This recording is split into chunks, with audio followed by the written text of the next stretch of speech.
Olá, turminha! Vamos então à nossa aula, que está na página 79, é o gráfico da função afim.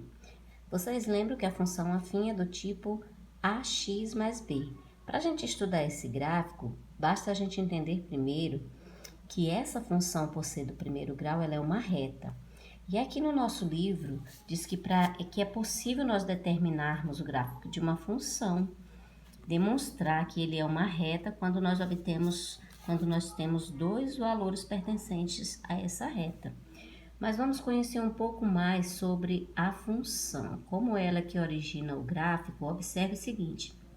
A gente já conhece esse A como taxa de variação. Esse A também recebe o nome de declividade. É ele que determina a inclinação dessa reta aqui, ó. E ele também recebe o nome de coeficiente angular. Então, esse A é a taxa de variação, é chamado de declividade e recebe o nome de coeficiente angular. Ó. Veja que isso aqui, ó, angular vem de ângulo, porque esse gráfico aqui, olha, quando ele intercepta aqui o eixo X, né, ó, observe que o gráfico ele forma um ângulo aqui com a reta OX, ó. Então, esse ângulo aqui também é determinado por esse valor aqui. E essa inclinação aqui também é determinado pela taxa de variação, certo? O B nós já conhecemos como o valor inicial, certo? Lembra? Ele também recebe o nome de coeficiente linear. Porque esse termo aqui, que é quase que um termo independente também, esse valor inicial aqui, ele é o local aonde o gráfico corta o eixo Y.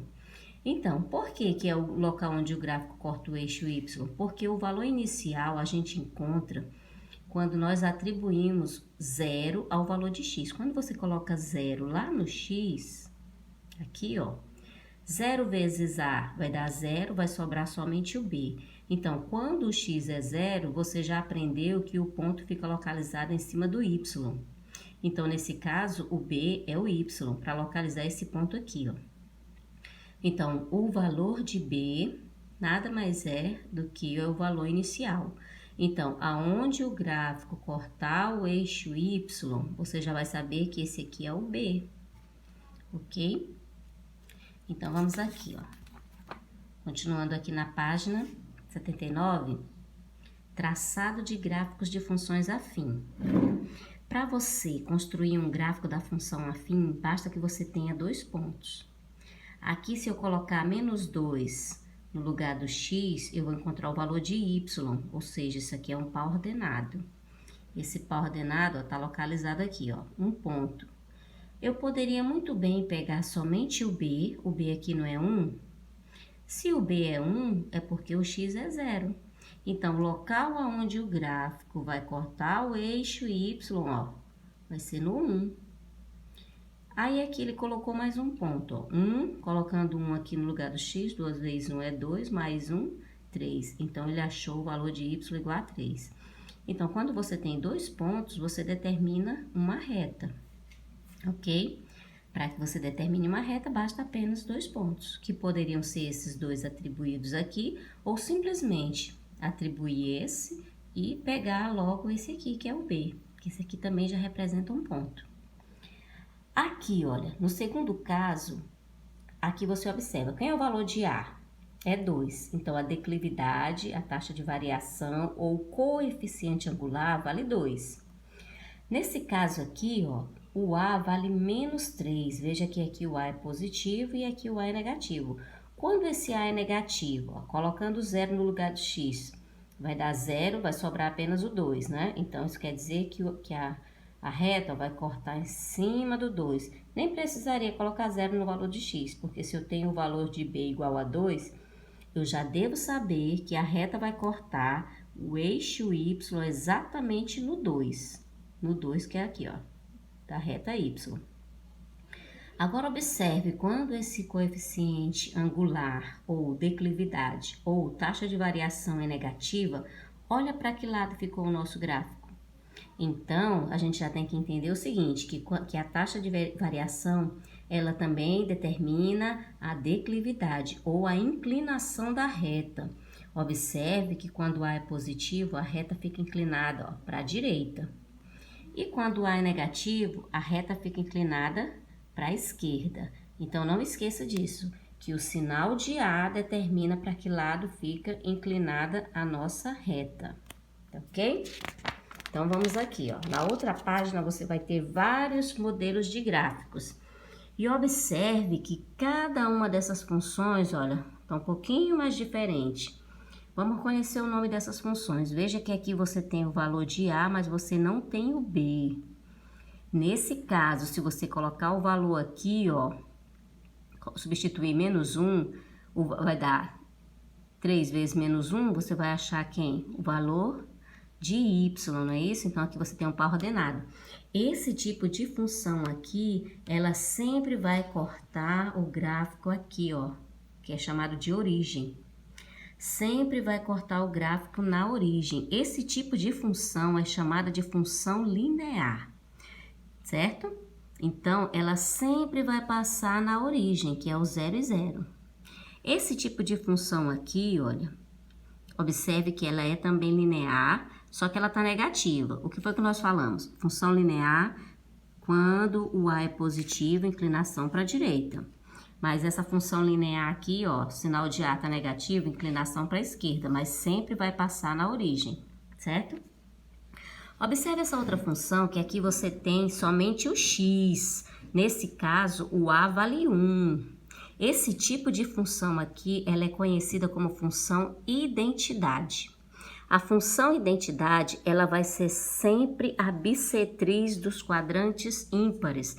Lembra que nós falamos o que é quadrante? Aqui, o plano cartesiano, o gráfico divide o plano cartesiano em 4 regiões.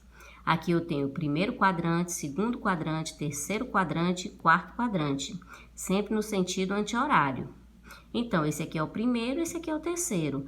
1 é ímpar, 3 também, né? Por isso que é chamado de quadrantes ímpares. E bissetriz, o que é? Vocês lembram? Isso aqui não deixa de ser um ângulo de 90 graus. E essa reta está dividindo o ângulo bem aqui no meio, ó, em 2 partes iguais. Então, nesse caso, eu tenho uma reta chamada de bissetriz. A bissetriz divide o ângulo em 2 partes iguais, certo? Então, essa função é conhecida como função identidade. Nesse caso aqui, você também tem uma função, mas olha só, você não tem o valor de x, você não tem o a, você só tem o b. Esse caso aqui, a função recebe o nome de função constante, ó. Se você só tem o b, imagina, o b não é o local onde o gráfico corta o eixo y, então se bem que você tem o 2, o gráfico para passar em cima do 2, já que ele não tem nenhum valor aqui para x, ela vai ser uma reta, ó, paralela ao eixo x. É chamada de função constante, ó, ela é sempre uma constante. Para qualquer valor que você colocar aqui para x, ele vai estar ligado no 2, ó. Quando x é 1, o y é 2. Quando x é 2, o y é 2. E assim sucessivamente. Ela é chamada de função constante, ok? E essa nossa última aqui, ó. É como se você tivesse a função identidade acrescentada com 2, não é mesmo? Porque o valor de A é 1, ó. Ela só é identidade quando você tem o A igual a 1.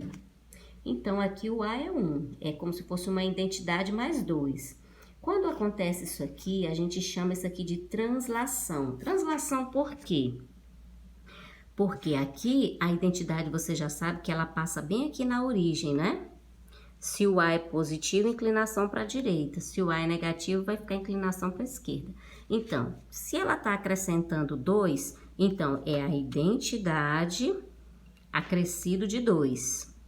Se aqui fosse menos 2, seria a identidade, ela ia passar onde? Bem aqui, ó. Menos 1, menos 2, em cima do menos 2. Sempre é uma reta paralela a essa que passa bem na origem, certo? Ela é chamada de translação, nesse caso aqui, ó, tá ok? Quando A é igual a 1 e existe algum valor para B. O B pode ser qualquer valor, mas o A tem que ser sempre 1, ok? Então, esses são os nossos tipos de funções. Eu quero que vocês deem uma olhada aqui no exercício resolvido. e depois vocês irão resolver essa atividade. Essa atividade aqui eu vou resolver, mas eu vou postar ela apenas nos grupos, certo? De WhatsApp. Mas aqui eu já vou dar uma dica para vocês. Lá vai estar também marcado quais são as questões que vocês vão resolver. Só vai ser a 13, a 15, a 16, 17, 18, a 22 e a 23. Eu vou responder ela lá e colocá-la no grupo de WhatsApp. Aqui tá dizendo assim, ó, construa no caderno, em um sistema de eixos ortogonais, o gráfico das seguintes funções. Então, eu quero que vocês atribuam 2 valores para x para poder construir o gráfico, certo? Lembrando que o gráfico corta o eixo y no b, então ele tem que passar certinho em cima do b. Esses valores aqui, então, ó, quando o x é 0, você acha o b. Então, atribuam sempre o valor 0, ou 2 ou 3 valores. 2 já é o suficiente. Pula 14 e vai para 15, certo? Essa aqui você tem uma função que na verdade, ó, é aquela funçãozinha que a gente conhece lá da física, né, ó, um corpo se movimenta em velocidade constante de acordo com essa fórmula matemática aqui, ó, em que S indica a posição do corpo em metros, no instante T em segundos. Famosa sorvete, né? Construa no caderno gráfico de S em função de T. Você vai atribuir valores para T para poder encontrar o S. Vai fazer uma tabelinha e depois construir o gráfico dessa função, que com certeza vocês já construíram lá na física, ok? As demais questões a gente vai ver posteriormente no nosso próximo vídeo.